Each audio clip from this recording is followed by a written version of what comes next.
মিষ্টি মেয়ে, ডাগর ডাগর আঁখি। তার অসাধারণ অভিনয় দক্ষতায় তিনি হয়ে উঠেছিলেন এদেশে রূপকথার রাজকন্যা। তার ঈর্ষণীয় জনপ্রিয়তা এবং চমৎকার অভিনয় তিনি দাপটের সাথে রাজত্ব করে গেছেন সেই তখন থেকে এখন। তো জীবন নিয়ে রয়েছে অনেক গল্প, কিন্তু তিনি থেকে গেছেন অধরা। অনেক কষ্টে আজকে তাকে পেয়েছি যে জলে আগুন জ্বলাতে। সুবর্ণা মুস্তাফা আপা, কেমন আছেন আপা? ভালো, এত সুন্দর একটা তুমি পরিচয় দিলে। আমি খুব কম বললাম, আপনি তো আসলে আমাদের দেশের লিজেন্ড আপা। নাটকের ক্ষেত্রে একেবারে অপরিহার্য ছিলেন, আছেন এবং ভবিষ্যতে থাকবেন। লিজেন্ড সিনেমায় আপনি অভিনয় শুরু করেছেন বহু আগে থেকে। লিজেন্ড বললে আমার মনে হয় কি যে অনেক বড় একটা বট গাছ শিকড় টেকড় বেরিয়ে গেছে এরকম। না, বয়সের ক্ষেত্রে আমি লিজেন্ড বলছি না, আমি বলছি আপনার যোগ্যতার ক্ষেত্রে। আপা এদিকে মানে ভীষণ রোদ, আমরা একটু বোধহয় হাঁটতে হাঁটতে কথা। হ্যাঁ, অবশ্যই অবশ্যই। আমি অনুষ্ঠানটি শুরু করার আগে আপার সাথে কথা বলছিলাম এবং আপা বলেছিলেন যে আমি যে কোনো প্রশ্ন আপাকে করতে পারি, তাই তো? হ্যাঁ হ্যাঁ, একদম একদম। আমরা সব কথা শুনবো আপা, কিন্তু আপা আমি আপনার সাথে যতবার আমার কথা হয়েছে, আপনার সাথে কথা বলে আমার একটা জিনিস মনে হয়েছে, পেশাদারিত্বের দিক থেকে আপনি খুব কথা রাখার মানুষ, মানে খুব প্রফেশনাল। আপনি যাকে যে কথা দেন সেই কথাটা রাখেন। আমি কি ভুল বললাম? না, একদমই না, একদমই 100তে 100। কারণ এখানে প্রফেশনের অর্থটা অনেক সময় এরকম দাঁড়িয়ে যায় সামিয়া, যে আমি কাজ করছি, আমি টাকা নিচ্ছি, আমি প্রফেশনাল। ব্যাপারটা তা নয়। ব্যাপারটা হচ্ছে আমি কাজ করছি, আমি টাকা নিচ্ছি। টাকা নেওয়াটা প্রফেশনালিজমের একটা পার্ট, কিন্তু তার সাথে আরও বড় একটা কনোটেশন আছে। প্রফেশনালিজম মানে হচ্ছে আমার ক্ষেত্রে, আমি অভিনয় করি, যে আমার স্ক্রিপ্ট মুখস্থ থাকতে হবে, আমাকে সেটা অন টাইমে যেতে হবে, আমার কন্টিনিউটি আমার জানা থাকবে, নিজের কাজের ডেডিকেশন আর কি। হ্যাঁ, মানে এটাই প্রফেশনালিজম। তাই তো হওয়া উচিত। নিজের ব্যাপারে নিজের অনেস্টি। ডায়লগ মুখস্থ করলাম না, ক্যামেরার পাশে একটা স্ক্রিপ্ট ধরে থাকলো, আমি ওদিকে তাকিয়ে তাকিয়ে সংলাপ বললাম, তখন নিজের কাছে নিজে কেমন ছোট হয়ে যায় না তখন? হচ্ছে না কিন্তু আজকাল সামিয়া, হচ্ছে না। আমি জানি না, আমি আমার প্রফেশনের ক্ষেত্রে বললাম। আমি হচ্ছি। আচ্ছা আপা, আমি কিন্তু আপনার অনেক গল্প শুনবো, আমরা একটু বসবো কি? হ্যাঁ please, that will be so nice. সেই ছোটবেলা থেকে আপনার গল্পগুলো শুনি। 1960 সালের 2 ডিসেম্বর আপনার জন্ম। এই ছোটবেলা থেকে। এবং আমি একটু জানতে চাই আপা, আপনার বাবা গোলাম মোস্তফা ভীষণ খ্যাতিমান অভিনেতা, শক্তিমান অভিনেতা ছিলেন, এবং তার প্রভাব কি আপনার জীবনে পড়েছে অভিনয়ে আসার ক্ষেত্রে? আমি যতদূর শুনেছি আপনি ক্লাস 9-এ মানে দৃঢ় সংকল্প করেছিলেন যে আপনি অভিনেত্রী হবেন। এটা কি ভুল শোনা কথা? আমি জীবনে কোনো কিছু সংকল্প করিনি, এগুলো ঠিক না। এখানে একটা জিনিস একদমই ক্লিয়ার করা দরকার, সেটা হচ্ছে আমি যে অভিনয় করতে পারবো বা এরকম কোনো একটা ন্যাক আমার ভেতরে আছে, এটা কিন্তু খুঁজে বের করেছিল আমার মা, বাবা না। আমার মা একসময় অল ইন্ডিয়া রেডিওতে প্রডিউসার ছিলেন, পাকিস্তান হয়ে যাওয়ার পরে তখন রেডিও পাকিস্তান, ওখানে উনি প্রডিউসার ছিলেন। তো আমার হাত ধরে আসলে এই খেলাঘর টেলাঘর এগুলোতে যাওয়া, রুমের কোনায় বসিয়ে রাখা। আর বরফ গলায় নদী, যেটা 1975 সালে, তার হ্যাঁ, তো সেটাও কিন্তু ছোটদের আসর করতাম টেলিভিশনে। তবে আমি খুবই খুশি যে কারো মনে নেই আমি ছোটদের আসর করতাম। তো ঘটনাটা কীভাবে ঘটেছে আমি আসলে জানি না। 1975-এ আব্দুল মামুন, জহির রায়হানের বরফ গলা নদী করছিলেন টেলিভিশনে। তো আমার ধারণা মামুন ভাই আম্মাকে ফোন করে বলেছিলেন আমাকে পাঠিয়ে দিতে। কেন উনি আপনাকে কেন সিলেক্ট করেছিলেন? আপনি তো এর আগে নাটক করেননি। না, কিন্তু একটা হচ্ছে দেখেছেন উনি আমাকে। আর বাবার কারণে আসলে বন্ধুত্বটা বেসিক্যালি মা আর মামুন ভাই ছিল, আমি মোটামুটি শিওর। আপনি বিকর্ণের সাথে ছিলেন, হোলি ক্রসে ছিলেন। আমি যেটা শুনেছি আপনি বলে সবার খুব মধ্যমণি ছিলেন। কেন? মানে তখন তো নাটক করতেন না? না, করতাম। কি বলো, আমি 1975-এ বরফ গলা নদী করেছি। আমি ম্যাট্রিক পাস করেছি 1977-এ। সো বাই দ্য টাইম আমি কলেজে, ততদিনে ঘুরটির শুটিং শুরু হয়ে গেছে। তাহলে তো আপনি কলেজে ভীষণ ফেমাস ছিলেন। হ্যাঁ, ইনফেমাসও ছিলাম, কারণ আমি খুবই দুষ্টু ছিলাম। তাই নাকি? সেই ঘটনা শুনি দু একটা আপা। হোলি ক্রস কলেজ তো খুব স্ট্রিক্ট ধরনের কলেজ ছিল, কিন্তু ওই সেই সিস্টারদের চোখ এড়িয়েও অনেক ধরনের দুষ্টুমি করা গেছে। তবে একটা কথা আমার খুব মনে আছে, সেটা হচ্ছে আমাদের সিভিক্স পলিটিক্যাল সায়েন্স যে ম্যাম পড়াতেন, উনি খুব আদর করতেন আমাকে। কোনো একটা কারণে উনি ক্লাসে একটু রেগে গিয়ে একটি মেয়েকে বলেছিলেন, আমার কাকে বলেছিলেন মনে কথাটা মনে আছে, যে তুমি লেখাপড়াটা মনোযোগ দিয়ে করছো না কেন? তুমি তো মনে হয় সারা জীবনে কোনোদিন লুডোও খেলোনি। সুবর্ণা তো একটা আস্ত ঘুরতি শেষ করে ফেলেছে। তবে আমার বাড়িতে রুলস অ্যান্ড ডোন্টস অত ছিল না। পড়তে বসো বলা হতো না কখনো, বা কিন্তু সব দিক দিয়ে কি স্বাধীনতা দিয়ে দেওয়া হয়েছিল বাসায়? হ্যাঁ, কিন্তু একটা বড় খড়গ ছিল মাথার উপরে, সেটা হচ্ছে লেখাপড়া যদি খারাপ হয়, তোমার রেজাল্ট যদি খারাপ হয়, তখন আর কিছু করা যাবে না। সেই টেনশনটা ছিল যে ওটা তো খড়গ মাথার উপরে। আর আমি ধরো টেলিভিশন, স্টেজ, সিনেমা মোটামুটি সব কাছাকাছি সময় শুরু করেছি। আমি 75-এই থিয়েটারে কাজ করেছি। তো এখানে আমার নিজের ধারণা হচ্ছে, আপনাকে নিয়ে এসেছিলেন কি আল মনসুর ভাই? বিলাল ভাই, হ্যাঁ। তো আমার নিজের যেটা ধারণা, আমার 1975-এ টেলিভিশন, স্টেজ সব কিছুর ভাবে এভাবে সম্পৃক্ত হয়ে যাওয়ার পেছনে আমার নিজের ধারণা হচ্ছে যে এটা আমার বাবা মার খুব কনসিয়াস একটা চয়েস ছিল। কারণ মাত্র স্বাধীন হওয়া দেশ একটা নতুন মাত্রা পাচ্ছে, নতুন ধারার জীবনযাত্রার ভিতরে পড়ছে। তখনকার জীবনযাত্রা যেটা আমার কখনো হয়নি, সেটা হচ্ছে mix parties, dance parties, long drives, fine, fantastic, খুবই চমৎকার সব ঘটনা। কিন্তু সামহাও এগুলো আমার ওই বয়সে আর হয়নি। কারণ ওই বয়সে আমার রুটিন ছিল লাইক স্কুল, বাসায় ফেরত, হোমওয়ার্ক, রিহার্সাল, স্ক্রিপ্ট মুখস্থ। অনেক বেশি জনপ্রিয়তা পেয়ে যাওয়া, এটা আপনার কাছে কেমন লেগেছে? বুঝিনি কিছু, এক তো বুঝিনি যে লোক দেখছে, পছন্দ করছে, তাতে মেলা খুশি। তার চাইতেও বেশি খুশি হচ্ছে যে টিভিতে কাজ করলে চেক পাচ্ছি, ভেরি ইম্পর্টেন্ট। আর বাড়িতে ফিরে মাথার উপরে অত উঁচু উঁচু 2 পর্বত দেখার পরে পা সবসময় মাটিতে ছিল।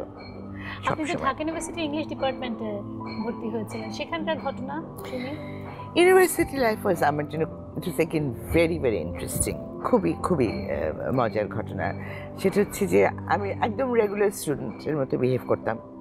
সময় পেতেন নাটক, সিনেমা, মঞ্চ? পড়াশোনা তো করতেই হবে, তা নাহলে তো সব বন্ধ। আচ্ছা, এটা একদম রেগুলার ক্লাসে যেতেন?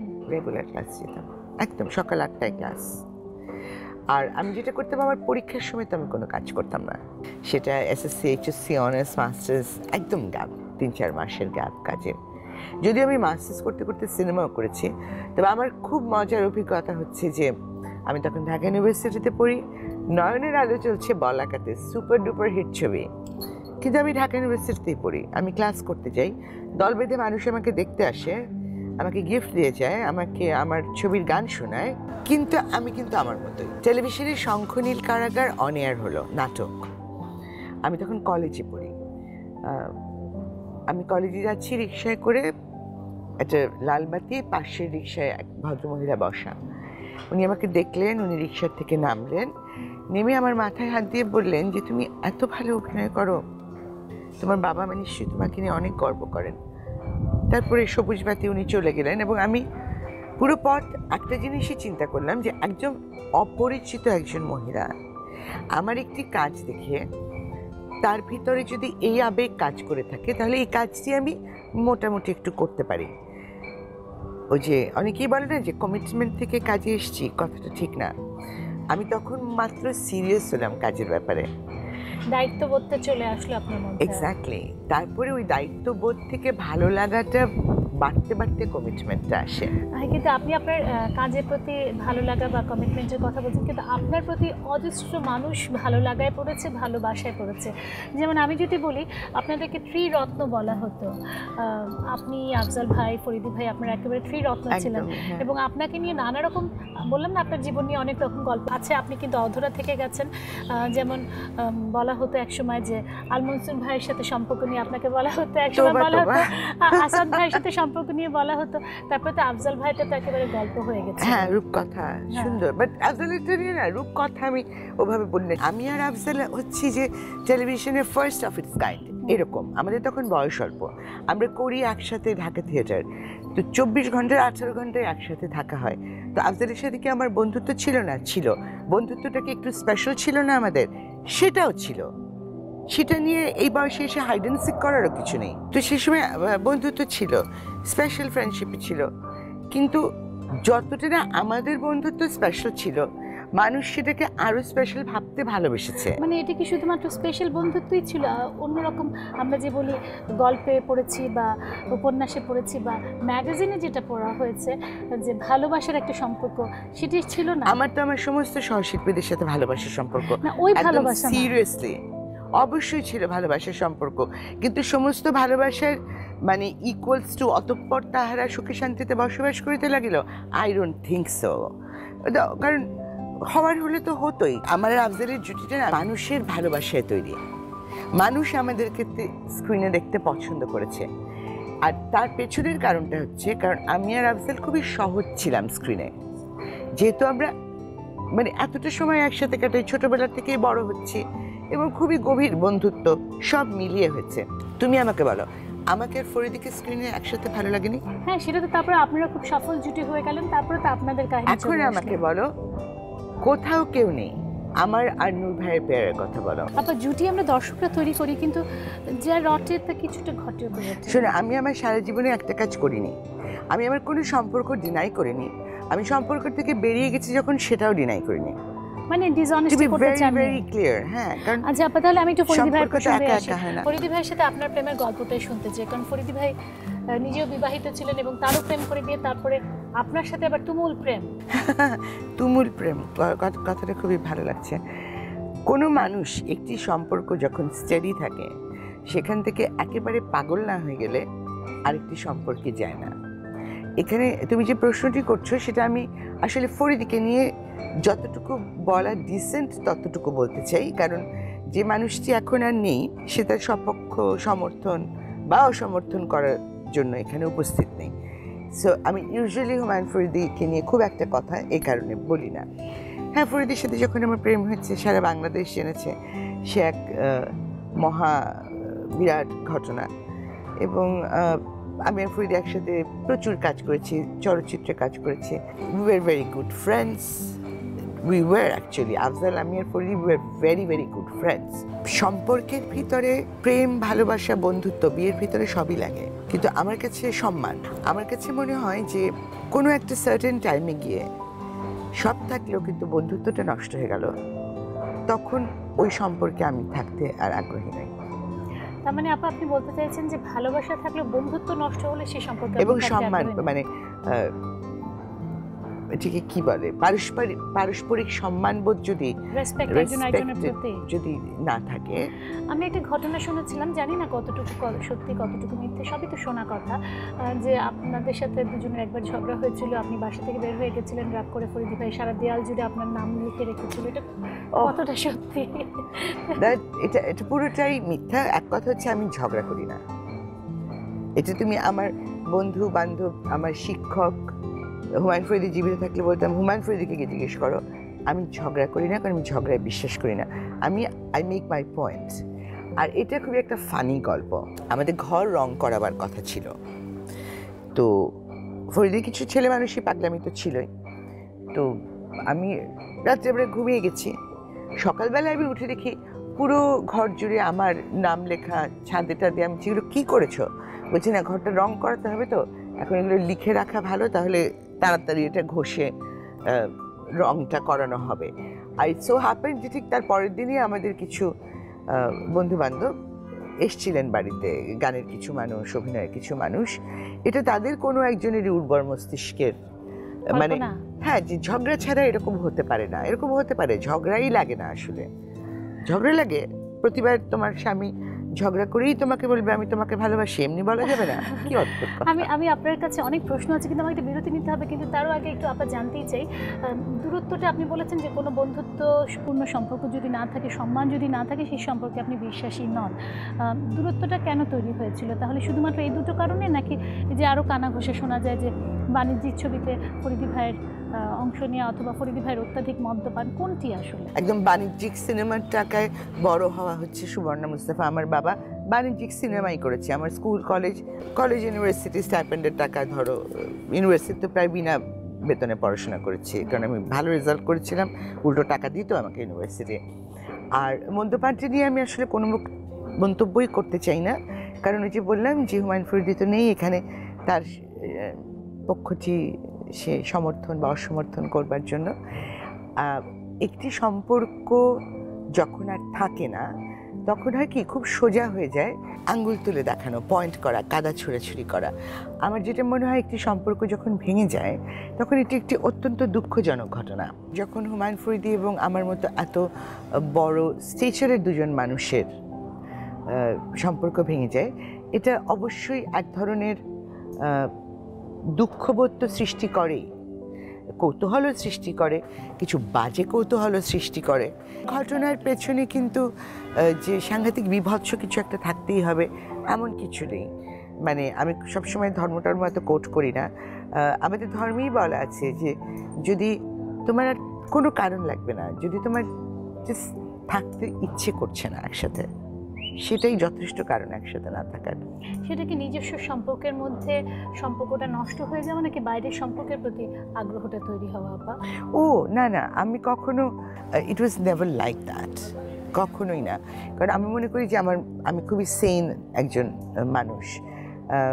আমি সবসময় আঁকড়ে ধরে রাখতে বিশ্বাস করি, এবং আমার এই আঁকড়ে ধরে রাখার বিশ্বাসটার কারণে আমি 22 বছর হুমায়ুন ফরিদির সাথে আপনি চেষ্টা সংসার করেছিলেন করেছি। আপনার সাধ্যমতো। আমি শিওর হুমায়ুন ফরিদিও চেষ্টা করেছেন। সবসময় দুজন ভালো মানুষ একসাথে সহবাস নাও করতে পারে ব্যাপারটা কি এরকম properly। যে আপনার তিক্ততার মধ্যে থাকার চাইতে বেটার আলাদা হয়ে যাওয়া? ও আমি সবসময় তাই, I'm always like that। আমি 25 বছর থিয়েটার করা ছেড়ে দিয়েছি না, যে অনেক ভালো সম্পর্ক, অনেক ভালো মুহূর্ত পিছনে ফেলে ওই সম্পর্ক এবং মুহূর্তগুলোকে বাঁচিয়ে রাখবার জন্য সামনে এগিয়ে যেতে হয়। আপনার কাছে এই প্রসঙ্গে আবার আরো অনেক প্রশ্ন আছে, যেহেতু আপনি নিজেই বলেছেন অকপটে আমি আপনার কাছে সবই জানতে পারি। আমি একটা বিরতি নিয়ে আসি, একটা বিরতি নিয়ে আমি আবারও ফিরছি যে জলে আগুন জ্বলেতে আমার খুব প্রিয় মানুষের সাথে।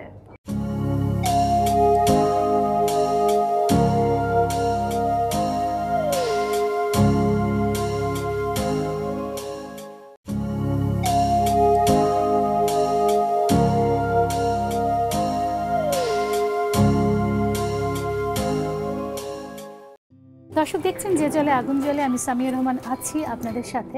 আমি আমার এমন একজন প্রিয় মানুষের সাথে আছি যে আমি আমার অনুষ্ঠানের শুরুতে নিজের নামটিই বলতে ভুলে গেছি, কারণ সেই মানুষটি এত প্রিয় এবং তিনি আজকে স্বীকার করেছেন, বা স্বীকার না, তিনি আজকে সম্মত হয়েছেন আমার সাথে সব বিষয়ে কথা তিনি বলবেন। সুবর্ণা আপা, সুবর্ণা আপা, আমরা বিরতির আগে কথা বলছিলাম এবং ফরিদি ভাই প্রসঙ্গে কথা হচ্ছিল। আপনি বলছিলেন যে যে সম্পর্ক তিক্ত হয়ে থাকার চাইতে আপনি সেখান থেকে সরে যে সম্মানটা আপনার কাছে গুরুত্বপূর্ণ, এবং আপনি বিশ্বাস করেন যে সম্পর্ক কখনো শেষ হয়ে যায় না, বিশেষ করে আপনাদের মতো ইন্টেলেকচুয়াল মানুষদের, সৃষ্টিশীল মানুষদের, ক্রিয়েটিভ মানুষদের ক্ষেত্রে। কিন্তু ফরিদি ভাইয়ের সাথে সম্পর্ক শেষ হয়ে যাওয়ার পর কি ফরিদি ভাইয়ের সাথে আপনার যোগাযোগ ছিল? আমি যখন চলে আসি ধানমন্ডির থেকে, এটা মনে হয় অনেকে জানে না, তখন আমি ফরিদির ডিরেকশনে একটি রানিং সিরিয়ালে কাজ করছিলাম, এবং আমি যেদিন চলে আসি তার 2 দিন পর শুটিং ছিল। আমি ওই যে the professional that I am, হ্যাঁ আমার অবশ্যই মানসিক এক ধরনের প্রেশার হয়েছে, কিন্তু আমি গিয়ে আমার কাজটি করে এসেছি, শেষ করেছি কাজটি ডেফিনেটলি। আমার মা যখন চলে যান, আমি ফরিদিকে ফোন করেছি, ফরিদি আমার মাকে দেখতে এসছেন শেষবারের মতো। এগুলোই সভ্য মানুষরা তাই করে থাকে আসলে। ফরিদি ভাইয়ের মৃত্যুর সময় আপনি গেছিলেন দেখতে, কিন্তু দেখা হয়নি আমি যতদূর জানি, শেষ না, দেখা হয়নি। এটা আরেকটা মিথ্যা কথা, মানে খুব ভালো করে জিজ্ঞেস করে। শহীদ মিনারে যাননি কেন তাহলে? শহীদ মিনারে যাইনি, আমি ছিলাম, আমাদের গ্রন্থিকগণ কহে শুটিং হচ্ছিল সম্ভবত পুবাইলে। সকালবেলা আমি জাস্ট মেকআপে বসেছি, বন্যা ফোনটা করেছে, ফোন করে ও জাস্ট সুবর্ণাপাটা বলেছে, আমি আসলে বুঝে গেছি। আমি উঠে দেখি সৌদ তখন অলরেডি প্যাকআপ কল করে দিয়েছে, কারণ সৌদও খবরটা পেয়েছে। আমি কিছুক্ষণ বসে থাকলাম, সৌদ বলে চলো, এবং আমরা আমাদের পুরো ইউনিট নিয়ে পুবাইল থেকে মুভ করছি, আর আমার তো যোগাযোগ হচ্ছে ফোনে। তারপরে ওখানে যখন গেলাম তখন অতি উৎসাহী কিছু মানুষ থাকে না, অরুচিকর কুৎসিত কিছু মানুষ, তাদের একজন খুব নামকরা এক উপস্থাপক, সে খুবই চাইছিল যেন ফরিদির সাথে আমার দেখাটা না হয়। আমার বয়স যখন আরও 10-20 বছর বেড়ে যাবে, দর্শক যদি বেঁচে থাকি তখন সেই নামটিও বলবো। এখন বলবেন না? না, এখন না বলি, বেচারা। তারপরে পিটি করি, একটু করুণা করি, মাঝে মধ্যে মানুষকে করুণাও করতে হয়। সেটা কি প্রকাশ্যে এসছে যে তিনি দেখা আপনি? হ্যাঁ, আমি তো ক্রমাগত ফোন পাচ্ছি, কারণ আমাদের প্রচুর বন্ধু বান্ধব, কারণ 22 বছর একসাথে থাকা ছাড়াও তো তার আগের এতগুলো বছর আমরা একসাথে অভিনয় করেছি, সুতরাং আমার আর ফরিদির তো কমন ফ্রেন্ডস হচ্ছে এত, তো তারা ফোন করে বলছে যে গেলেই তো সব সম্পর্কে শেষ হয় না, বন্ধুত্ব তো বন্ধুত্বই। তো ওরা ফোন করে বলছে তুমি কত দূরে, তারপরে সৌদ, আমি, আমার ইউনিটে যারা ছিল, জিতু ছিল, মাসুল মিজান ছিল, বন্যা ছিল, মিমি তখন অন দ্য ওয়ে, তো সবাই মিলে। এবং ফ্যাক্ট ইজ অ্যাকচুয়ালি যে অ্যাম্বুলেন্সটি স্টার্ট করে দিয়েছে। সেটা কি ওই উপস্থাপক হ্যাঁ হ্যাঁ, আমি ইন্টেনশনালি কি যাই না, উনি হঠাৎ করে জনদরদি হয়ে গেলেন, বিটিভিতে নিতে হবে, বিটিভিতে নিতে হবে। কিন্তু আমি যখন রাস্তায় স্টেপ ইন করেছি, তখন আবার ভালো মানুষও আছে না, একদম অ্যাম্বুলেন্সের সামনে গিয়ে দাঁড়িয়ে গেছে সেই লোকগুলো, এবং অ্যাম্বুলেন্স থামতে বাধ্য হয়েছে। আমি গেছি, আমি পরিদিকে দেখেছি, I said my prayers definitely. আমাকে আবার অ্যাম্বুলেন্সে আমি যখন দেখছি, তখন আবার কেউ একজন আমাকে ভিতরে ঢুকিয়ে দরজা বন্ধ করে আমাকে নিয়ে চলে যাওয়ার চেষ্টা করছিল বিটিভিতে বা কোথাও। তো তাকে আমি থামালাম, আমি বললাম যে তুমি এবার যাও। তাকে সরিয়ে আমি মিমিকে ডাকলাম, সৌদকে ডাকলাম, they all paid their last respects. ওখান থেকে এফডিসি থেকে কিন্তু শিল্পকলা একাডেমি, আপনি ছিলেন পুরোটা সময় শিল্পকলা একাডেমি থেকে একদম শেষ বিদায়টুকু পর্যন্ত যে বাডামিন নিয়ে গেল, ওখান থেকে শহীদ মিনার। নিন্দুকের যে নিন্দা করে যে ফরিদি ভাইয়ের একাকিত্বের জন্য, তার মৃত্যুর জন্য আপনাকে দায়ী করা হয়, কি বলবেন? এত ক্ষমতাধর কেউ না পৃথিবীতে। কেউ যদি বলে তার কোনো ধরনের মনে শান্তি আসে, তো শান্তি আসুক, আমার কোনো সমস্যা নেই। কারণ আমার বিবেকের কাছে, আমার নিজের কাছে আমি খুব পরিষ্কার, তো আমার কাছে এটাই সবচেয়ে ইম্পর্টেন্ট। আর যাদের এত মাথা ব্যথা, যারা এত চিন্তিত, তাদেরকে একটা প্রশ্ন করতে ইচ্ছে করে। সেটা হচ্ছে 2013-তে হুমায়ুন ফরিদি মারা গেছেন 13ই ফেব্রুয়ারি। 20শে ফেব্রুয়ারি কিন্তু আমার বাবার মৃত্যুবার্ষিকী। তো সে বছরও প্রতি বছরের মতো আমি গেছি আমার বাবার কবরে, প্রতি বছর আমি যাই। এবং যারা এত বড় বড় কথা বলছেন না, তারা কিন্তু ওই 7 দিনের ভেতরে হুমায়ুন ফরিদির কবরটি পরিষ্কার করেননি। ওটি আমি আর সৌদ সকালবেলা গিয়ে ক্লিন করিয়েছি। একটি নাম ফলক ছিল না, আমি ন্যাশনাল টেলিভিশনে বলছি যে প্রথম নাম ফলকটি আমি আর সৌদ লিখিয়েছি যে হুমায়ুন ফরিদির একটা কবর করা আছে, সেখানে কোনো নাম ফলক নেই, জন্ম মৃত্যু আমি আর সৌদি ওটা করিয়েছি। আর তুমি জিজ্ঞেস করলে না যে কেন আমি শহীদ মিনারে যাইনি, কারণ আমি আমার সারা জীবনে কোনোদিন পাবলিক নিউসেন্স কিছু করিনি। হুমায়ুন ফরিদিকে যতটুকু শ্রদ্ধা জানাবার যে পর্যন্ত দরকার ছিল, সেটা আমি জানিয়েছি, আমার যতটুকু জানাবার দরকার ছিল। আপা, আপনার কি মনে হয় আমাদের এই সমাজ আসলে দুটি বিয়ে বা এই জাতীয় বিষয়গুলোতে অনেক বেশি অর্থোডক্স বা অনেক বেশি কনজারভেটিভ বলে এই ধরনের আচরণ করে? না, আমাদের সমাজ খুব একটা বিশেষ কিছু করে না, করে হচ্ছে আমাদের আশেপাশের কিছু লোক। সমাজ ইজ ফাইন, কারণ এটা তো কোনো নতুন ঘটনা ঘটছে না, পৃথিবীতে প্রথমবার হলো না, বা এরকম ঘটনা এর আগে ভূভারতে কোনোদিন হয়নি না। এই কথাগুলো অ্যাকচুয়ালি আমাদের আশেপাশের লোকজন করে, যারা আমাদের সো কল্ড কাছে, যারা অতি উৎসাহী হয়ে সিনক্রিয়েট করতে চায়, এবং তারাই এই কথাগুলো ছড়ায়, তাই না? তো আর আই রিয়েলি ডোন্ট কেয়ার। আপা, এই যে যারা অতি উৎসাহী হয়ে সিন ক্রিয়েট করে, তারাই নানা রকম রটনা রটিয়েছে। যে আপনি যদিও বললেন যে একটু আগে যে এই সম্পর্ক শেষ হওয়ার পেছনে আরেকটি সম্পর্ক আসা ব্যাপারটি গুরুত্বপূর্ণ না, কিন্তু 2008 সালে আপনাদের ডিভোর্স হয় এবং 2008 সালে আপনি সৌদ ভাইয়ের সাথে আপনার বিয়ে হয়। 2008-এর মেতে ডিভোর্স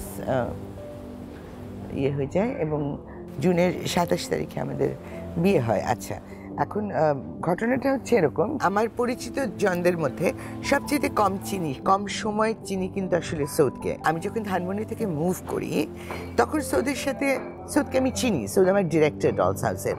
হ্যাঁ, সৌদের সাথে আমার একটি বন্ধুত্ব আছে এবং সৌদ আমাকে যথেষ্ট মরাল সাপোর্ট দিয়েছে। এখন সৌদ মিডিয়াতে আছে দেখে সৌদের নাম জানে, কিন্তু আমার বন্ধু সারাও আমাকে অনেক মরাল সাপোর্ট দিয়েছে, আমার বন্ধু রাজু আমাকে অনেক মরাল সাপোর্ট দিয়েছে।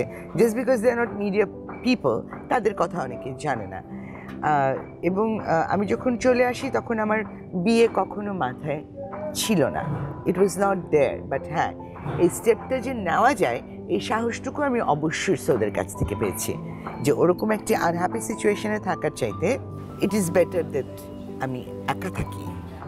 আপনি যদি কিছু মনে না করেন, আমি একটু কিছু মনে করি না। হ্যাঁ, সেটা হচ্ছে যে বিষয়টা অনেক বেশি চর্চিত হয়েছে, সৌদ ভাইয়ের সাথে আপনার বয়সের প্রায় 15 বছরের ব্যবধান, এটি অনেক বেশি। 14 বছর মিডিয়া যেভাবে লিখে। সৌদের পাসপোর্টের 2 বছর বয়স কমানো আছে, ওটা তো 17 হয়। চলো। যেটাই হোক না কেন সেটা নিয়ে আমরা অনেক বেশি চর্চা করি, কারণ এই সমাজ আসলে এখনো পর্যন্ত অসম সম্পর্কগুলোতে ভয় পায় বা অনেক বেশি অর্থোডক্স, যেটা বললাম আর কি। আমি জানি না সম্পর্কে তো কাউকে বড় না ছোট হতেই হবে, নাহলে তো আইডেন্টিক্যাল টুইনস হতে হবে। এক, আরেকটা হচ্ছে যে কোন কিতাবে লেখা আছে যে মেয়ের বয়স কম হতে হবে, ছেলের বয়স বেশি হতে হবে? মানে আমি নট উইথ টোটাল রেসপেক্ট আমি বলতে চাচ্ছি, উইথ টোটাল ডিউ রেসপেক্ট বলতে চাচ্ছি, ট্রাস্ট মি, এটা একদমই আমাদের কাছের লোকজনের কথা, আমাদের আশেপাশের এই জগতের লোকজনের কথা। আমি তো যেমন ইউনিভার্সিটিতে যখন পড়ছি, নয়নের আলো হলে চলেছে সুপারহিট ছবি, তখনও বোরখা পরিনি। আমি ধানমন্ডির থেকে উত্তরায় চলে এসেছি, পরবর্তী পর্যায়ে আমার সৌদের সাথে বিয়ে হয়েছে, আমি তখনও বোরখা পরে বা মুখ আমরা থেকে আমরা এই চলাচল ধরনের করিনি। কথাগুলো বলি আর কি। এক্স্যাক্টলি, সাধারণ মানুষের কিচ্ছু এসে যায় না। হ্যাঁ, পড়লো একটা ম্যাগাজিন, দেখলো ও আচ্ছা দেখো ওটা কোনো সার্ভে করেছে, আমরা রসালো গল্প চর্চা করি। কালকেই চালের দামটা বেড়ে যাক, ওটার অনেক বেশি গুরুত্বপূর্ণ এই সাধারণ মানুষটির কাছে এই পিস অফ ট্র্যাশ। আর আপনার নিজের জীবন আপনার নিজের কাছে সবচেয়ে গুরুত্বপূর্ণ। আরও কিছু প্রশ্ন করতে চাই। আপনি হয়তো ভাবছেন অডাসিটি একের পর এক মানে অদ্ভুত অদ্ভুত সব প্রশ্ন করছি, যেগুলো রসালো ম্যাগাজিনে লেখা হয়, সেই জাতীয় ট্যাবলয়েড ম্যাগাজিনের মতো। কিন্তু এই ট্যাবলয়েড ম্যাগাজিনে একবার এসেছিল যে আপনারা সৌদ ভাইয়ের মধ্যে সম্পর্ক ছাড়াছাড়ি হয়ে যাচ্ছে, কোনো একটা মেয়ে বোধহয় এখানে ইনভলভ। ছাড়াছাড়ি হয়ে যাচ্ছিল না, এটা কথা, এই কথাটুকু ঠিক না, কারণ সেটা তুমিও জানো যে ছাড়াছাড়ি হয়ে যাচ্ছিল না, বিকজ অ্যাডাল্ট মানুষরা মানে কিছু একটা বনিবনা হলো না আর অমনি আর আমি তোমার সাথে থাকবো না, তা তো হয় না। আমি যদি কোথাও 22 বছর সময় দিয়ে থাকতে পারি, আমি ডেফিনেটলি আরও কিছু সময় দেওয়ার মতো ক্যাপাসিটি আমার আছে। সৌদের একটি বন্ধুত্ব গ্রো করেছিল, সেই বন্ধুত্বটাকে আমি বন্ধুত্বের পর্যায়ে রাখতে আগ্রহী, এবং ওটা বন্ধুত্বই ছিল, হয়তো বন্ধুত্বের চাইতে বেশি কিছু একটা ছিল। কিন্তু at the end of the day কী হচ্ছে যে প্রত্যেকেই প্রত্যেকের গুড সেন্স প্রিভেইল করছে, আমার তো সবসময় বেস্ট সেন্স প্রিভেইল করে। তো যে জিনিসটি ঘটেইনি সেখানে আরেকজনের একটি ইয়াং মেয়ের নাম টেনে আনবা আমি কোনো প্রয়োজন দেখি না। সৌদার আমার নামটিই বলি, যেহেতু আমরা মোর নোন টু পিপল, বিশেষ করে ঐতিহাসিক একটি বিয়ের কারণে। জীবনে অনেক কিছু হয় সামিয়া, যেমন সব সম্পর্কের পরিণতি একদম অতঃপর তাহারা সুখে শান্তিতে বসবাস করিতে লাগিল হয় না, তেমনি আবার যে কোনো ঝগড়ার পরিণতি তোমার সাথে আর থাকবো না হয় না। তো এটা নিয়েই জীবন। তো সেই সম্পর্কটিও সেটি স্বভাবসুলভভাবেই সেটি আর থাকেনি। যদি বলো যে আপনার কি খারাপ লাগেনি, লেগেছে। আপনার কি মন খারাপ হয়নি, হয়েছে। কিন্তু আমি আমার ডিগনিটি, আমার ওয়ে অফ লাইফ, আমার বুদ্ধি, আর মোস্ট ইম্পর্টেন্টলি এত কিছুর মধ্যে সৌদের সাথে আমার বন্ধুত্বটা নষ্ট হয়নি। ওই বন্ধুত্বর জায়গাটার থেকে আমি আর Saud we have work things out, which is fine. এখন আপনি সুখী আপা? ও, সুখ তো অনেক বড় কনোটেশন। সৌদ ভাইয়ের সাথে সম্পর্ক নিয়ে? ও, কমফোর্টেবল। কমফোর্টেবল। আচ্ছা, আপনাকে যদি আমি মানুষ হিসেবে তিনটা মানুষকে মূল্যায়ন করতে বলি, আফজাল হোসেন, ফরিদি ভাই এবং সৌদ ভাই, তাহলে কিভাবে মূল্যায়ন করবেন? একদম মানে not because I am married to Saud না, একদম 100% আমি বলতে পারি যে Saud in totality the better person. Humayun Faridi হচ্ছে আউটস্ট্যান্ডিং জিনিয়াস। জিনিয়াসদের এক ধরনের এক্সেন্ট্রিসিটি থাকে, তো আমার মতো সাধারণ মানুষ অনেক সময় কোপ আপ করতে পারে না। He is an outstanding genius হচ্ছে হুমায়ুন ফরিদি। আর আফজাল হচ্ছে খুব হুইমসিক্যাল। আফজাল মুখে যাই বলুক না কেন, আফজাল চারুকলা থেকে পাশ করা, he did not continue with his painting. Afzal এই দেশে বিজ্ঞাপনে একটা বিশাল বিজ্ঞাপন, এখন যে বিজ্ঞাপন হয়, বিজ্ঞাপনের ধারাটাই বদল করে দিয়েছে। আমার মনে হয় যে আফজাল এই ক্ষেত্রটার যতটুকু মনোযোগী হওয়া দরকার ছিল ততটুকু মনোযোগী হয়নি। আফজাল যে জায়গাটা থেকে ভীষণ অনেস্ট, সেটা হচ্ছে যে ও অভিনয় অতটা সময় দিতে পারবে না বলে ও কিন্তু অভিনয়টা করে না, কারণ অভিনয়টা খুব মনোযোগ দিয়ে করতে চায়। আফজালের অসাধারণ লেখার হাত, লেখে না। আফজাল একদিক থেকে খুবই ডিসিপ্লিন, আবার আরেক দিক থেকে আমার দেখা সবচেয়ে indiscipline person. But I guess দিন এগেন ক্রিয়েটিভ মানুষ এমনই হয়। আর সৌদ ভাই সম্পর্কে বলতে চাইছিলেন? সৌদ কথা আমি বলেছি যে অসীম ধৈর্য, এবং সৌদের জন্য আমার একটা নাম আছে, আমি ওকে বলি হুইজ কিড। মানে ও কিন্তু আন্ডারস্ট্যান্ডিং, লেখে ভালো, ডিরেকশন ভালো দেয়, আর সৌদ মিথ্যা কথা বলে না। ওয়েন কনফ্রন্টেড, সবচেয়ে বিটার ট্রুথটা নিয়েও যদি তুমি তাকে কনফ্রন্ট করো, সে হ্যাঁ বলবে। এটা আমার অভিজ্ঞতায় আছে। সৌদ ভাই প্রসঙ্গে আরেকটা বিষয়টা জানতে চাই, আপনি একটা সম্পর্কে 22 বছর চেষ্টা করেছিলেন, আপনার কাছে মনে হয়েছিল যে আর সম্ভব না, আপনি বেরিয়ে এসেছেন ওই সম্পর্কটা থেকে। তারপরে সৌদ ভাইয়ের সাথে সম্পর্ক হলো, যে সম্পর্ক নিয়ে আশেপাশে প্রচুর চর্চা হয়েছে, যদি আপনি এগুলো কেয়ার করেননি, কিন্তু সেই সম্পর্কে যখন একটু ভাঙনের সুর শোনা গেছিলো বা আপনি নিজেও একটু কনফিউজ হয়ে গেছিলেন, তখন কীরকম হয়েছে? আমি কখনোই কনফিউজড হইনি। কনফিউজ আসলে সৌদ হয়েছিল। সৌদের কনফিউশনের কারণেই এই ঘটনাটি ঘটেছিল। এবং আমি খুবই শিওর ছিলাম একটা ব্যাপারে, যে সৌদ আর আমি উইল বি টুগেদার, এই ব্যাপারে আমি খুবই শিওর ছিলাম। Sounds awkward, doesn't it, but fact. আরেকটা জিনিস কি জানো, আমার কাছে কোনো কিছু, মানে সৌদ ভাই কনফিউজ হয়েছিল কি, মানে কোন সম্পর্কে যাবে, না এটা এই সম্পর্কটা বন্ধুত্ব নাকি সেরকম কিছু নিয়ে? ওরকম কিছু একটা। সৌদের আমার ব্যাপারে স্নেহ, মায়া, মমতা, ভালোবাসা কখনোই অ্যাকচুয়াল এদিক ওদিক হয়নি। আর মানুষের জীবনে না অনেক কিছু হয়, আমরা ভান করি যে হয় না। আর তুমি যদি আমাকে জিজ্ঞেস করো আপনি কি এরকম কিছু এক্সপেক্ট করেছিলেন, কোথাও গিয়ে এক্সপেক্টও করেছিলাম, হতেই পারে, হতেই পারে। কিন্তু তথাকথিত যে কোনোটেশনটা ভাবা হচ্ছে যে সৌদ বয়সে ছোট দেখে সৌদের আরেকটা সম্পর্ক হতেই পারে, সেখান থেকে এক্সপেকটেশনটা না। আমি মনে করি মানুষের মন না অনেক সময় অনেক কিছু চায়, কিন্তু মানুষের কর্ম কী হবে সেটা মানুষ ডিসাইড করে। আমি কেন ধরেই নেব যে সৌদেরই একজনকে ভালো লাগতে পারে, এই বয়সে এসে আমার আরেকজনকেও ভালো লাগতে পারে, কিন্তু সেই জায়গাটিতে আমি কি সেই ভালো লাগাটির ব্যাপারে কোনো ডিসিশন নেব কি নেব না, সেটা তো আমার হাতে। আমি এক্সপেকটেশনের কথা বলছি না, আমি বলছি যে সেই মুহূর্তে কষ্টটা আসলে, আপনি বলছিলেন যে আপনার বিশ্বাস ছিল।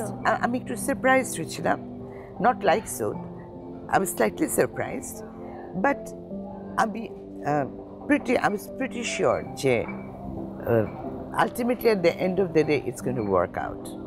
অবশ্যই সেই মুহূর্তটি একেবারেই সুখপ্রদ ছিল না, অবশ্যই সেই মুহূর্তটি মানে গায়ে লাগাবার মতো কিছু না, এরকম না, ডেফিনেটলি না। I was very very hurt, but নিজের উপরে আমার ওইটুকু আস্থা ছিল, আমারও সৌদের সম্পর্কের উপর আমার ওইটুকু আস্থা ছিল যে this will work out eventually. এবং আপনারা এখন খুব ভালো আছেন, এটাই সবচেয়ে বড় কথা। এবং আপনি আপনার ডিগনিটি নিয়ে সবসময় থেকে গেছেন, আশেপাশে যে যতই চর্চা করুক না কেন আপনি এগুলোতে মাথা ঘামাননি, এটা একটি সবচেয়ে বড় ব্যাপার। আপা, আমাকে না আরেকটা বিরতি নিতে হবে, চারপাশে প্লেনের আওয়াজ, মশা আছে, সব কিছুই আছে, কিন্তু আমরা আছি খুব সুন্দর একটা জায়গায় আছি সুবর্ণা মোস্তফা আপার সাথে।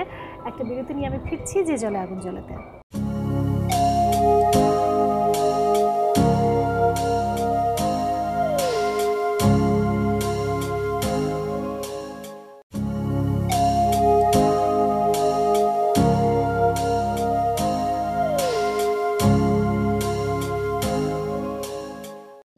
দর্শক দেখছেন যে জলে আগুন জ্বলে, আছি আমি সুবর্ণা মোস্তফা আপার সাথে, যে মানুষটার ভীষণ আত্মসম্মানবোধ, তাকে নিয়ে বহু চর্চা হয়েছে, বহু রটনা রটেছে, কিন্তু নিন্দুকেরে বাসি আমি সবার চেয়ে ভালো সুবর্ণা আপা বোধহয় সেভাবেই জীবনটা কাটিয়ে গেছেন। এবং আসলেই তিনি গুরুত্ব দেন না, কারণ তার কাছে কাজটা বড় কথা, তার কাছে সম্মানটা বড় কথা, শ্রদ্ধাটা বড় কথা। আমি ভুল বলিনি কিন্তু আপা? না, এবং আমার দর্শক আমার কাছে অনেক বেশি গুরুত্বপূর্ণ, এবং পুরো বাংলাদেশের মানুষ আপনাকে ভীষণ ভালোবাসে। সেটা নিয়ে আমার ভিতরে এক ধরনের অদ্ভুত অনুভূতি কাজ করে, আবেগ কাজ করে। আমি একদম চিরঋণী, কারণ কাজটা তো দর্শকের জন্য করা, দর্শক আছেন বলেই আমরা আছি। আমি আজ পর্যন্ত এমন হয়নি সামিয়া যে কেউ আমার কাছে অটোগ্রাফ চেয়েছে আমি অন্যদিকে ফিরে অটোগ্রাফ সই করেছি। আমি দেখলাম আমার অফিসে ঢুকে কোন একটা মেয়ে আপনাকে বলেছে, আপনি আবার সেই মেয়েটাকে খুঁজে বের করলেন ফটো কারণ তোলার আমি জন্য। তখন একটা কাজ করছিলাম, আমি বলছি এখন না পরে তুলবো, তো পরে মনে হলো যে পরে যদি আর দেখা না হয় মন খারাপ হবে, ওই জন্যই ওকে আমি ডেকে পাঠিয়েছি। আর একদমই সত্যি কথা যে আমার কাছে সবচেয়ে গুরুত্বপূর্ণ হচ্ছে আমার দর্শক, আমি কাজটি দর্শকের জন্য করি। কিন্তু আমার এখানে প্রশ্ন আছে, যদিও আপনি একটু সৌদ ভাইয়ের প্রসঙ্গে ইতি টেনে আমরা একটু আপনার কাজের প্রসঙ্গে যেতে চাই। সৌদ ভাইয়ের প্রসঙ্গে আপনার শেষ কথা যেটা বলতে চাইছিলেন। সৌদ জেনুইনলি খুবই ভালো মানুষ, এক্সট্রা অর্ডিনারি ব্রিলিয়েন্ট একটা মানুষ।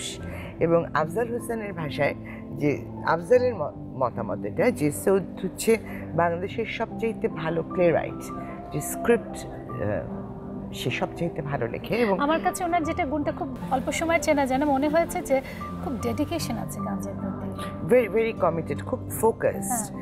আর আমাদের ছবির শুটিং শুরু হওয়ার আগে আমাদের ফোন করেছিল এবং এই কথাটি বলেছে যে যেহেতু সৌদের স্ক্রিপ্ট, ওর স্ক্রিপ্টে সবসময় 100-100, তো I wish him all the best. মানে এটা একটা অনেক। আপনাদের ফিল্মটা বোধহয় প্রায় শেষের দিকে। আমাদের ফিল্মের শুটিং শেষ, গোয়েন বালুচরের শুটিং শেষ। সত্য নিজেই এডিট করে, সত্যের এডিটিং চলছে, আমরা ডাবিং করছি। এডিটিং এবং ডাবিংটা শেষ হয়ে গেলে কালার গ্রেডেশন, পোস্ট প্রোডাকশনের বাকি কাজ, সাউন্ড ইফেক্টস। আপনার জন্য অনেক শুভকামনা। কিন্তু আপা আমি ওই নিন্দুকের কথা একটু ফিরে আসতে চাই। কি করব বলেন, সব ট্যাবলয়েড ম্যাগাজিনগুলোতে এই সম্পর্কে লেখা থাকে। আপনি নাটকে যতটা সফল, অনেকে লেখালেখি করেন, আমি বলছি না আপা, কোনো কথা কিন্তু আমার নিজের বলা না। বলা হয়েছে যে আপনি ফিল্মে ততটা আকর্ষণীয় নন। আকর্ষণীয় নন তার আকর্ষণীয় লাগেনি, তবে স্যাটস তোমাকে বলে দেবে যে ঘুড্ডি লাল সবুজের পালা, আপনি অনেকগুলো চলচ্চিত্র করেছেন। ঘুড্ডি লাল সবুজের পালা, সুরুজ মিয়া আর মোস্ট প্রবাবলি আব্দুল্লাহ মামুনের জনম দুঃখী, এই 4টে ছবি বাদ দিলে আমি মেইন স্ট্রিম কমার্শিয়াল যতগুলো ছবি করেছি সবগুলো is like super duper hit ছবি। নয়নের আলো, শহীদুল ইসলাম খোকন, প্রয়াত শহীদুল ইসলাম খোকনের হাত ধরে অপহরণ করলাম, কমান্ডার করলাম, রাক্ষস করলাম, এগুলো। হ্যাঁ, পালাবি কোথায় অতটা ব্যবসা করেনি, কিন্তু পালাবি কোথায় কনসিডার করা হয় বাংলাদেশের one of the finest movies ever made in Bangladesh. Afzal ভাই প্রসঙ্গে একটা কথা বলেছিলেন যে ফিল্মের যে অভিনয়ের একটা ধরন আছে, সেই ধরনটাতে উনি ঢুকতে পারেন না বা আপনারা ঢুকতে পারেন না। না, আমি আফজালের এই কথাটির সাথে একেবারেই একমত না, কারণ আমি আমার অভিনয়টিই করি ফিল্মে। আমি আমার ন্যাচারাল অ্যাক্টিং, যেটা আমার সহজাত অভিনয়, যেটা চরিত্রের প্রতি সৎ থেকে, যেটা হ্যাঁ ফিল্মে তোমাকে অনেকটা, যেমন আমি লিপসিং করতে খুব ভালোবাসি, আমি ফিল্মে নাচতে খুব ভালোবাসি, আমি একদম মেইন স্ট্রিম কমার্শিয়াল মুভির কথা বলছি। আমি গান গাইতে ভালোবাসি, আমি ফিল্মে নাচ গান করতে পছন্দ করেন, খুব পছন্দ করি।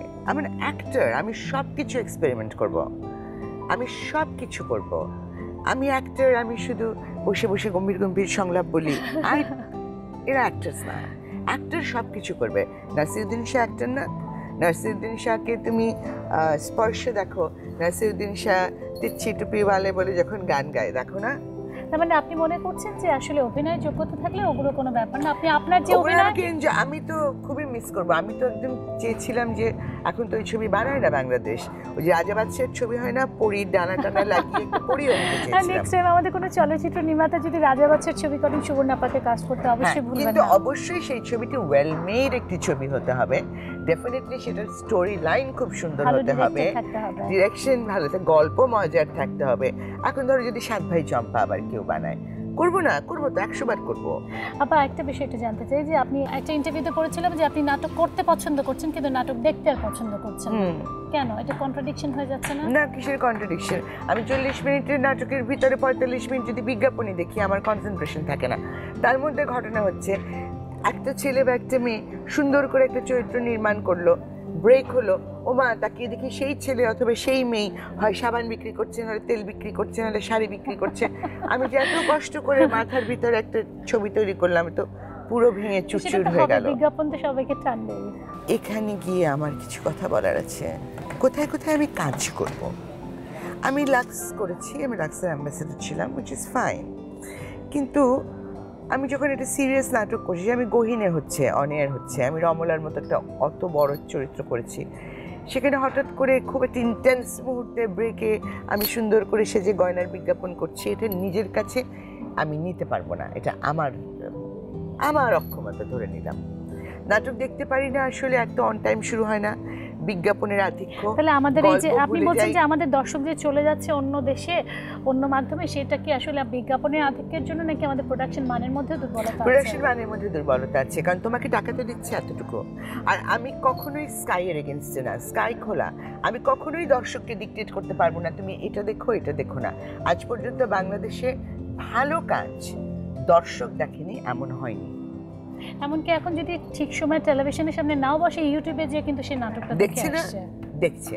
সুতরাং আমি কখনো বলবো না তুমি এটা দেখো না ওটা দেখো না। আমি দর্শককে ডিকটেট করার কেউ না, একেবারে নয়। আমি কি কোনটা ডিকটেট করতে পারবো? আমি আমার প্রোডাক্টটা যেন ভালো হয়, সেই ব্যাপারে কথা বলতে পারবো। এখন প্রোডাক্ট কিভাবে ভালো হতে পারে এটা তো আমার চাইতে চ্যানেলগুলোর বেশি ভালো বোঝা উচিত, যে আমি এত বিজ্ঞাপন দেব না, আমার ব্যবসা করতে হবে যেগুলো প্রতিষ্ঠিত চ্যানেল, আমি বিজ্ঞাপনের রেট বাড়িয়ে দিই, তাহলেই আমার বিজ্ঞাপন কমবে কিন্তু আমার টাকায় আয় হবে। আপা, আপনার জীবনে অনেক চড়াই উতরাই গেছে, অনেক কষ্ট পেয়েছেন, আবার সাহসী হয়ে নিজের সামনের দিকে এগিয়ে গেছেন। জীবনের এই পর্যায়ে এসে কি মনে হয় যে আপনার কোনো রিগ্রেট আছে? না, আমি কোনো কিছু রিগ্রেট করি না।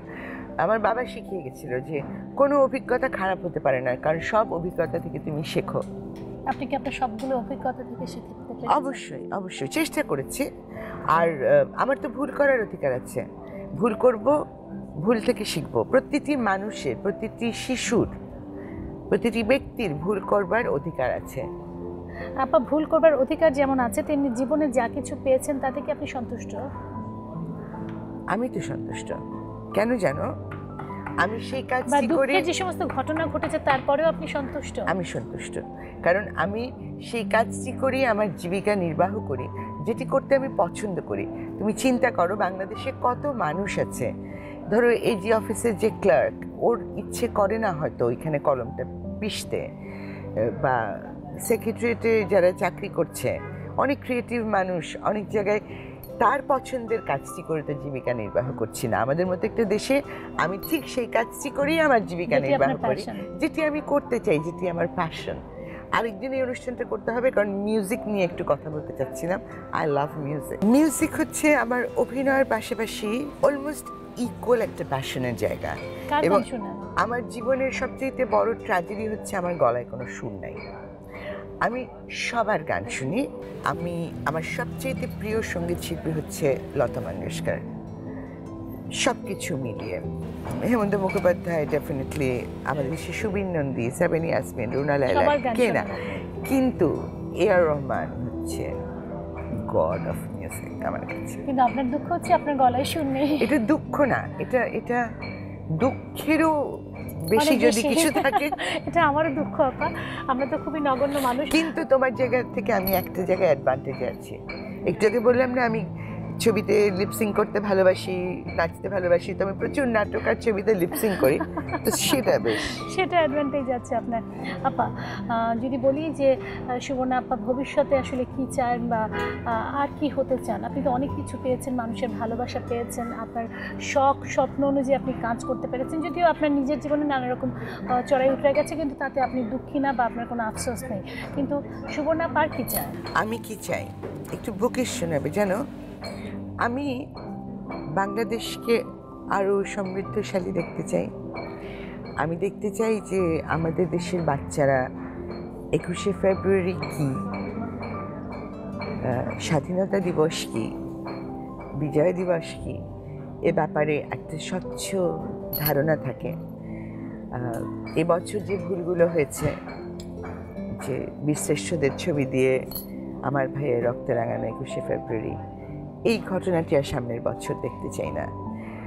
আর এককভাবে চাইবার কিছু নেই। আমার দেশ যদি সমৃদ্ধশালী হয়, আমার দেশ যদি তার নিজস্ব সংস্কৃতিকে নিয়ে এগিয়ে যেতে পারে অর্থনৈতিকভাবে, রাজনৈতিকভাবে, রাষ্ট্র যখন উন্নত হবে তখন স্বাভাবিকভাবেই আমাদের অবস্থানও উন্নত হবে। আমরাও সেই উন্নত বাংলাদেশ দেখতে চাই। আপনাকে অনেক অনেক ধন্যবাদ। অনেক দিনের চেষ্টায় আজকে আপনাকে পেয়েছি, যদিও বলছিলাম না যে অধরা আপনি, কিন্তু এই মানুষটা অনেক নিরহংকারী, এই মানুষটার আত্মসম্মানবোধ তীব্র। তিনি জীবনে যত কষ্টই পান না কেন তিনি সেটিকে একটা শিক্ষা হিসেবে নিয়েছেন, অভিজ্ঞতা হিসেবে নিয়েছেন, এবং পরবর্তীতে সামনের দিকে পা রাখতে একটু কুণ্ঠাবোধ করেননি। তার জীবনটা ভালো কাটুক, অনেক অনেক শুভকামনা সুবর্ণা আপা আপনার জন্য।